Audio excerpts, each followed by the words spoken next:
What are prebiotics and what are a few good prebiotic food that we can add to our diets?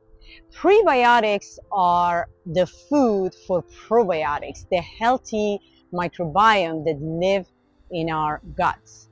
And you have trillions of these, so you want to feed them the food that they can thrive on and can serve our body.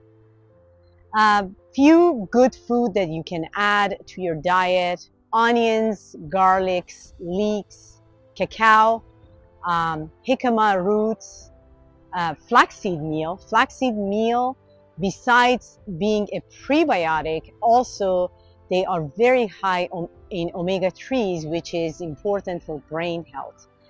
And any green vegetables, for example, asparagus would be another one. Those are wonderful addition to your diet as a prebiotic to also help your probiotic supplements to work better for you.